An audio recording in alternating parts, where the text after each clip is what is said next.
नमस्कार साथियों, स्वागत है आप सभी का आपके अपने YouTube चैनल अनरेस्ट सक्सेस में।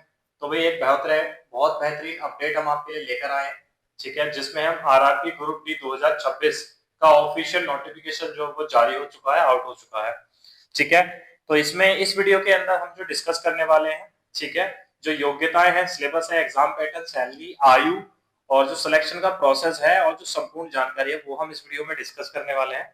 तो वीडियो से जुड़े रहिएगा एंड तक, सो दैट आपको सारी कंप्लीट इन्फॉर्मेशन मिल सके। किस तरह से अप्लाई करना है, ठीक है, वो भी मैं आपको बताऊंगा। तो चैनल इस पूरी वीडियो से एंड तक जुड़े रहिएगा, ठीक है।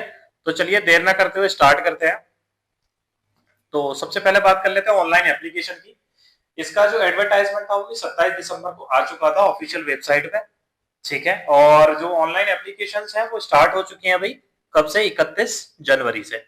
31 जनवरी से स्टार्ट हो चुके हैं। इसकी जो लास्ट डेट है वो 2 मार्च, ठीक है, 2 मार्च से, यानी कि पूरे आपको एक महीना मिला है अप्लाई करने के लिए, ठीक है। पेमेंट की जो लास्ट डेट है वो 4 मार्च तक आप अप्लाई कर सकते हैं।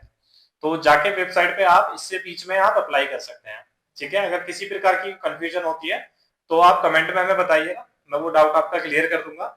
बाकी किस तरह से अप्लाई करना है वो आगे आने वाली स्लाइड में मैं आपको समझाऊंगा किस तरह से आपको अप्लाई करना है, ठीक है। तो चलिए आगे चलते हैं। अभी बात कर लेते हैं वैकेंसी डिटेल्स की। वैसे तो थंबनेल पे आपने देख लिया होगा वैकेंसी कितनी है, लेकिन फिर भी मैं आपको क्लियर कर देता हूँ।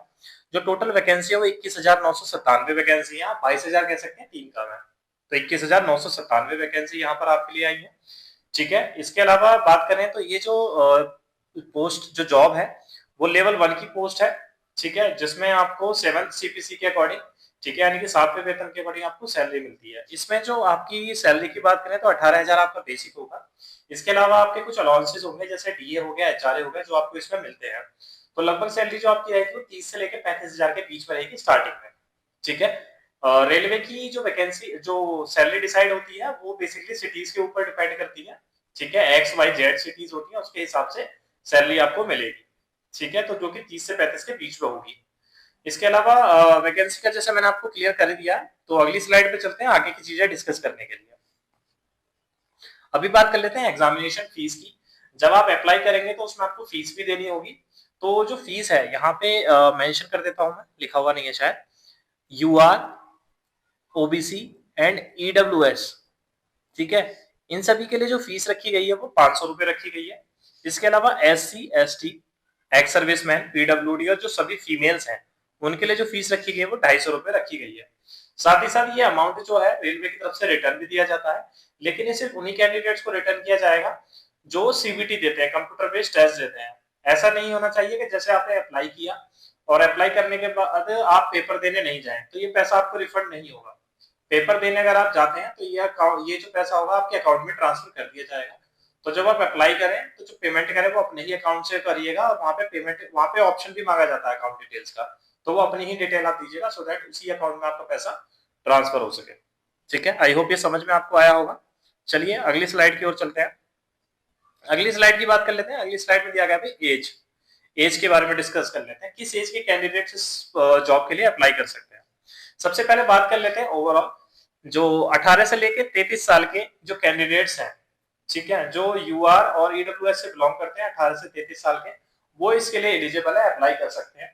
साथ ही साथ जो अगर मैं बात करूं ओबीसी की, ओबीसी में भी जो नॉन क्रीमी लेयर्स आते हैं उनमें आपको जो छूट मिलेगी वो +3 साल की मिलेगी, ठीक है। और एससी एसटी की बात करूं तो +5 साल की एक्स्ट्रा छूट आपको दी जाएगी, ठीक है। तो यहाँ 18 से 33 में 3 जोड़ लीजिएगा ओबीसी वाले, और 18 से 33 में आप 5 जोड़ दीजिएगा एससी एसटी वाले। आई होप ये आपको समझ में आया होगा, क्लियर हो गया होगा। साथ ही साथ अगर कोई कंफ्यूजन होती है तो ये डेट्स भी देख लीजिएगा, जो डेट्स यहाँ पे लिखी हुई हैं, ये डेट्स के इस डेट और इस डेट के बाद वाले इसके लिए एलिजिबल है, अप्लाई कर सकते हैं, ठीक है। तो ये आप देख लीजिएगा एक बार। आई होप ये भी समझ में आपको आ गया होगा।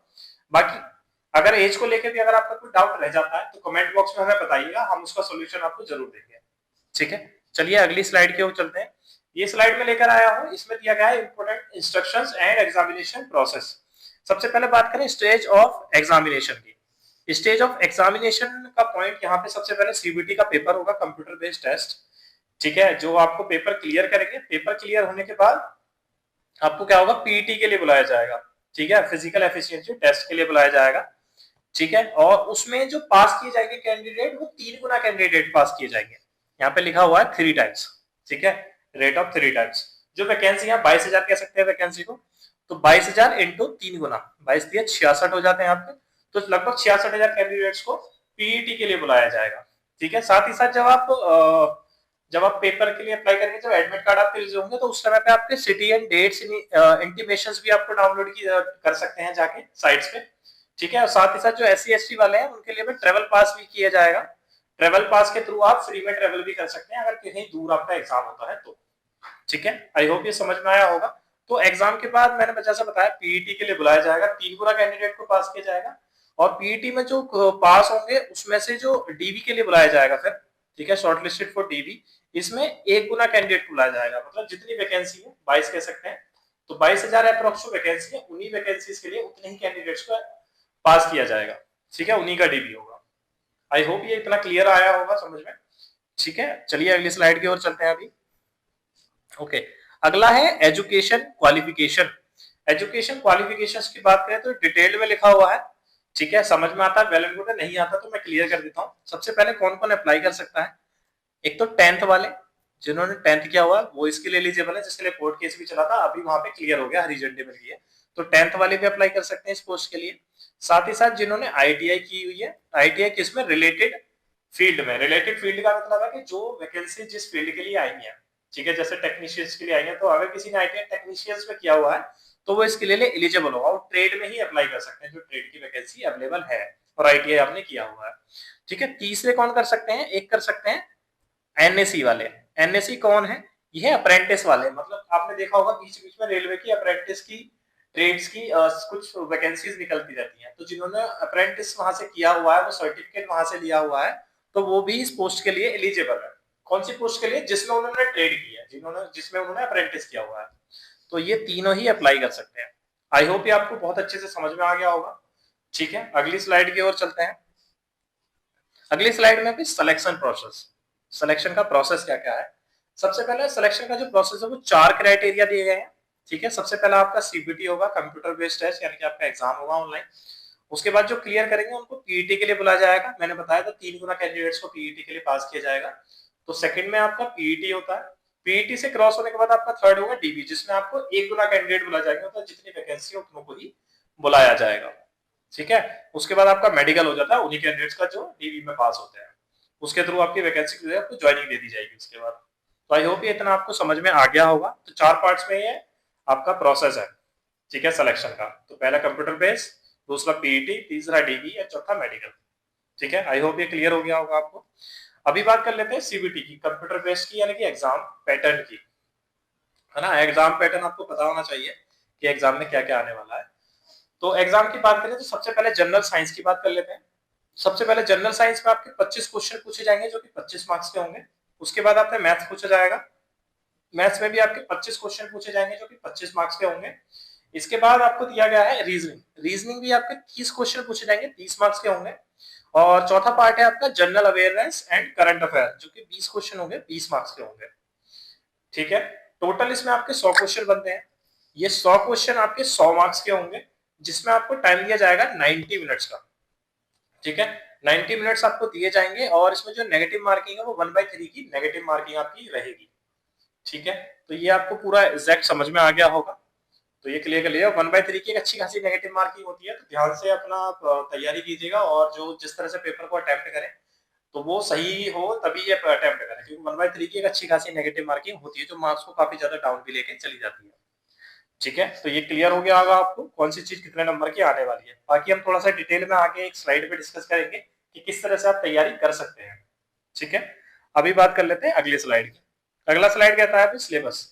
अब ये जो हमें तो पता चल गया कि पेपर में पूछा मतलब किस तरह के पैटर्न्स होंगे, अब हमें पता होना चाहिए सिलेबस।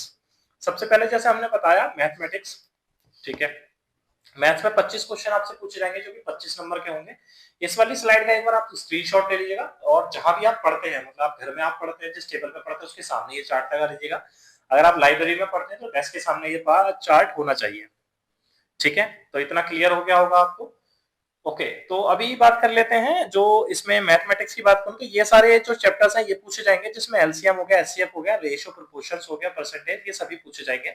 मतलब अर्थमेटिक भी है इसमें, और ज्योमेट्री, ट्रिग्नोमेट्री, तो साथ ही साथ इसमें आपको क्या एडवांस भी पूछा जा रहा है।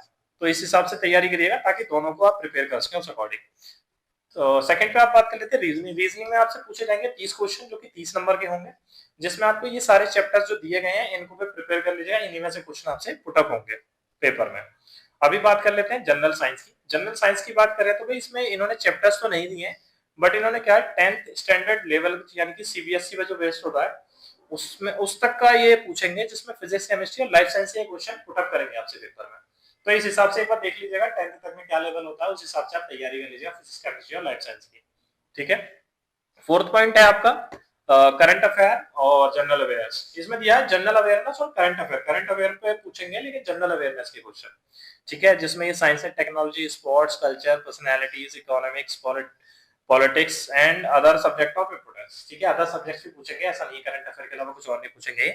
तो इस हिसाब से तैयारी करिएगा सो दैट आप क्लियर कर सकें एग्जाम को। ठीक है, ओके, तो आगे चलते हैं।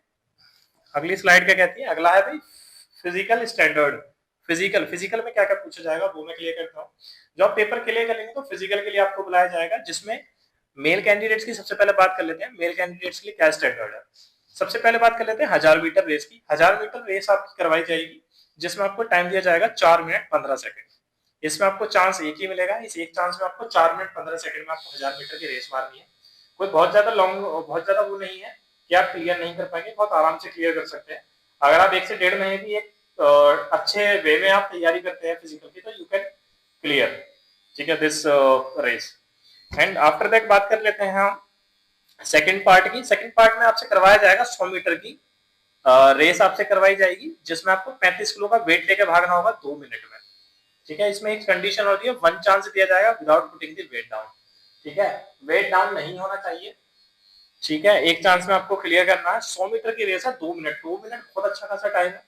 100 मीटर की रेस है, ज्यादा नहीं है। सिर्फ हमें वेट फोकस करना 35 किलो वेट पे, जो नीचे ना गिरे। ठीक है, उसको उठा के भागना है। क्लियर हो गया। अभी बात कर लेते हैं फीमेल्स की। फीमेल्स के लिए सेम चीज है, सिर्फ टाइम में थोड़ा चेंजेस कर दिया गया है। जैसे 1000 मीटर की जो रेस होगी वो फीमेल्स के लिए 5 मिनट 40 सेकंड में करवाई जाएगी, जिसके लिए एक ही चांस आपको भी मिलेगा। सेकंड आपको 100 मीटर की रेस करवाई जाएगी, जिसके लिए सेम टाइम है 2 मिनट का, लेकिन उसमें आपसे 20 किलो वेट उठवाया जाएगा, जो आपको एक बार में उठाना पड़ेगा। ठीक है, ये समझ में आ गया आपको? आई होप ये क्लियर हो गया होगा आपको। ठीक है, फिर भी कोई डाउट हो फिजिकल से रिलेटेड तो आप हमें कमेंट बॉक्स में बता सकते हैं, सो दैट आपका वो डाउट क्लियर कर दिया जाएगा। ठीक है, अब आगे चलते हैं। ये मैंने लिखा है फाइनल डिस्कशन। इस फाइनल डिस्कशन में बात कर लेते हैं। सबसे पहले मैंने आपको बताया था हाउ टू अप्लाई, आप अप्लाई कैसे कर सकते हैं। सबसे पहले आपको वेबसाइट पे जाना होगा। ठीक है, आरआरबी की वेबसाइट है rrbapply.gov.in। ठीक है, इस वेबसाइट पे आपको जाना होगा। इस वेबसाइट पे जाने के बाद आपको क्या करना है, वहां पे आपको अपना अकाउंट क्रिएट करना है। अकाउंट क्रिएट कैसे करेंगे? आप अपने मोबाइल नंबर के थ्रू। ठीक है, मोबाइल नंबर के थ्रू या फिर ईमेल आईडी। ठीक है, इनके थ्रू आपको क्या करना पड़ेगा, वेरीफाई करके आपको अपना अकाउंट क्रिएट करना पड़ेगा। उसके बाद आपका अपना जोन सेलेक्ट किया जाएगा, आरआरबी जोन, जिस जोन से आप अप्लाई करना चाहते हैं। फॉर एन एग्जांपल, अगर आप यूपी से हैं और आप अप्लाई कर रहे हैं साउथ के लिए, साउथ में किसी उसके लिए, तो आप कर सकते हैं, ऐसी कोई प्रॉब्लम नहीं है। बट जो आपको पोस्टिंग मिलेगी आफ्टर सिलेक्शन, वो साउथ में ही उसी जोन के लिए मिलेगी। फॉर एन एग्जांपल, मैं कर्नाटका सेलेक्ट कर लेता हूँ इन केस, तो आप सोचेंगे भी वहां वैकेंसी कम जाती है, कर्नाटका से कर लेता हूँ, तो हो सकता है आपका सिलेक्शन उधर हो जाए, लेकिन पोस्टिंग आपको कर्नाटका ही मिलेगी। तो ये चीज के लिए भी तैयार रहिएगा कि अगर वैकेंसी कम के लिए आप तैयार हैं कि वैकेंसी कम जाती है मैं उधर अप्लाई कर रहा हूँ, तो इस चीज के लिए भी मेंटली प्रिपेयर रहिएगा कि मैं उस जोन में वहां मतलब वहां पे जाके नौकरी कर सकूं। तो ये भी मेंटली प्रिपेयर रहिएगा। तो आरआरबी जोन सेलेक्ट करना है, उसके बाद आपकी लाइव फोटो कैप्चर की जाएगी। ठीक है, और आपके सिग्नेचर्स अपलोड किए जाएंगे, सिग्नेचर्स अपलोड करवाए जाएंगे। ठीक है, और उसके बाद आपकी फीस कटेगी। ठीक है, जो फीस मैंने आपको क्लियर कर दिया कितनी कितनी फीस है, वो फीस आपकी कटेगी। फीस कटने के बाद वो आप ऑनलाइन देंगे, ऑफलाइन नहीं देनी होती है। फीस आप ऑनलाइन देंगे। ऑनलाइन देने के बाद आपका फाइनल सबमिशन हो जाएगा। ठीक है, सबमिट हो जाएगा, और सबमिट होने के बाद आपका क्या करेंगे, उस एप्लीकेशन का प्रिंट निकाल लेंगे। वो प्रिंट संभाल के रखिएगा। ठीक है, एंड तक काम आता है जब तक सिलेक्शन नहीं होता है। ठीक है, आई होप ये क्लियर हो गया होगा आपको। इस तरह से जाके आप अप्लाई कर सकते हैं। अप्लाई करने में फिर भी आपको कोई दिक्कत आ रही है, कमेंट बॉक्स में बताइएगा, आपको उस पर रिस्पॉन्स रिप्लाई जरूर दिया जाएगा। ठीक है, अभी बात कर लेते हैं थोड़ा सा हम सिलेक्शन के प्रोसेस के लिए। ठीक है, कि आपको क्या क्या करना पड़ेगा जिसके थ्रू आप सेलेक्ट हो सकते हैं, मतलब पढ़ाई किस तरह से करनी है। मैं वो बताऊंगा जो मैंने खुद अप्लाई किया। ठीक है, वो सारी चीजें क्या है, जैसे मैं बात कर लेता हूं आपसे, क्या क्या पूछा जाएगा वो क्लियर कर लेते हैं। सबसे पहले आपसे मैथ्स पूछा जाएगा, ठीक है, रीजनिंग पूछी जाएगी, और जीएस पूछा जाएगा, जनरल साइंस, और जीके पूछा जाएगा, और करंट अफेयर। ठीक है, ये 4 पैटर्न है, 4 पैटर्न में पूछा जाएगा। मैथ्स जैसे बताया 25 क्वेश्चन पूछे जाएंगे 25 नंबर के, और रीजनिंग पूछी जाएगी 30 क्वेश्चन 30 नंबर के, दोनों मिला के हो जाते हैं 55। ठीक है, 55 में पे आपको एनी हाउ 50 से 51 का स्कोर करना पड़ेगा। ठीक है, 50-51 का लिए बहुत हार्ड नहीं आएगा ना मैथ और ना रीजनिंग। ठीक है, लेकिन आपको अगर मेंटली थोड़ा सा ब्रीफ में लेके चलते हैं चीजों को तो आप आराम से क्लियर कर जाएंगे। बस आपको मेंटली प्रिपेयर रहना है और तैयारी उसी हिसाब से करनी है जिसमें सारे चैप्टर आप कवर कर सके। ठीक है, तो 50-51 नंबर लेकर आने हैं एनी हाउ आपको। रीजनिंग बहुत रॉकेट साइंस नहीं होगा इसमें, रीजनिंग आप आराम से कर सकते हैं। और मैथ्स में भी आप एक दो क्वेश्चनों को अगर हटाते हैं, मैं फिर भी आपके 4-5 क्वेश्चन हटा लो, तब भी 50-51 का स्कोर आप करें। ठीक है, तभी मानिएगा कि आप पेपर के लिए, मतलब आप फाइनल सिलेक्शन के लिए एलिजिबल होंगे। अब बात कर लें जनरल साइंस की। जनरल साइंस की भाई मेरे पास खुद के कुछ नोट्स पड़े हुए हैं जो मैं खुद तैयारी करता था उस, ठीक है, कुछ मैं करता हूँ फिलहाल भी, लेकिन जो पहले मैंने स्टार्टिंग किया था तो मैंने जनरल साइंस में खुद के नोट्स बनाए थे, जिसमें फिजिक्स केमिस्ट्री और बायोलॉजी सबके लिए मैंने नोट्स बना लिए थे। तो मैं उन्हीं को पढ़ के जाता हूँ, उन्हीं में से मेरे क्वेश्चन फंस जाता है। ठीक है, जो भी साइंस से पूछे जाते हैं। ठीक है, अगर आप चाहते हैं कि जनरल साइंस पढ़ाई जाए तो कमेंट में हमें बताइएगा, हम जनरल साइंस के ऊपर भी क्वेश्चन लेके आ जाएंगे। ठीक है, और अब बात कर लेते हैं उसकी क्लास भी चलने लग जाएंगी। जीके जी अब बात कर लेते हैं जीके और करंट अफेयर की। भाई जीके की हम ऑलरेडी क्लास चला रहे हैं। ठीक है, आप हमारे उस पे जाके, चैनल पे जाके आप वहां से जीके की क्लास देख सकते हैं। ठीक है, हम डेली बेस पर मिक्स क्वेश्चन की प्रैक्टिस करवाते हैं, जिसमें रेलवे के प्रीवियस ईयर साथ ही साथ एसएससी के जो क्वेश्चन पूछे गए हैं वो हम कराते हैं। मिक्स क्वेश्चन की प्रैक्टिस होती है, हम हर जगह से क्वेश्चन उठाते हैं। ठीक है, हिस्ट्री के क्वेश्चन भी वहां से होते हैं, साथ ही साथ आपका पॉलिटिक के भी होते हैं, सारी जगह से हम क्वेश्चन, स्टैटिक जी के भी कुछ तैयारी करवाते हैं हम। तो आप एक बार जाइएगा, गो थ्रू कीजिएगा एक बार। ठीक है, पसंद आते हैं कमेंट में हमें बताइएगा, हम और भी ऐसी वीडियोस आपके लिए लाते रहेंगे, सो दैट आपका पेपर में बहुत हेल्प हो सके और आप अच्छे से एग्जाम को क्लियर कर सके। करंट अफेयर की क्लास हम नहीं करा रहे हैं, अगर आप कहेंगे तो करंट अफेयर की क्लास हम करवा देंगे, फिलहाल नहीं करा रहे हैं। ठीक है, किसी और चैनल से जाके आप देख सकते हैं, लेकिन अगर आप हमें कहेंगे तो हम भी करा देंगे। कमेंट बॉक्स में एक बार रिप्लाई दे दीजिएगा इस चीज का। ठीक है, जनरल साइंस वही 25 क्वेश्चन आएंगे और 20 क्वेश्चन इसके आएंगे, ये 45 नंबर होते हैं। 45 में से देखिए अच्छी खासी भी तैयारी करेंगे तब भी 60% तक स्कोर करते हैं, बहुत अच्छा स्कोर माना जाता है 60 से 70% तक का अगर आप स्कोर करते हैं जीके जीएस के अंदर। ठीक है, एक बहुत अच्छा स्कोर माना जाता है, क्योंकि अच्छा खासा पार्ट है, 40-45 नंबर बहुत हो जाते हैं अपने आप में। तो 45 में अगर 60-70% आप नंबर लेकर आ रहे हैं तो एक बहुत अच्छा स्कोर है, फाइनल सिलेक्शन आपका इतने में हो जाएगा। ठीक है, तो आप जुड़े रहिएगा हमारे चैनल से, और बाकी जैसे जैसे आप हमें बताएंगे आप कमेंट्स में हमें बता दीजिएगा, वैसे वैसे हम आपके लिए करते रहेंगे। बाकी जीके जीएस की क्लास चल रही है, मैथ की क्लास भी चल रही है, आप जाके वहां पे देखिए। ठीक है, आपको आई होप पसंद आएंगी वो वीडियोस, एक बार जाके गो थ्रू जरूर कीजिएगा। ठीक है, तो चलिए, अभी आई होप ये सब कुछ आपको समझ में आ गया होगा। फिर भी कोई कमी पेशी रह जाती है तो आप हमें कमेंट में बताइएगा, हम उसका सोल्यूशन आपको कमेंट में दे देंगे। अगर लगेगा वीडियो बनानी चाहिए उसके लिए हम वीडियो पे भी आपको रिप्लाई बनाकर कर देंगे। ठीक है, आपने वीडियो देखी उसके लिए बहुत बहुत आपका धन्यवाद।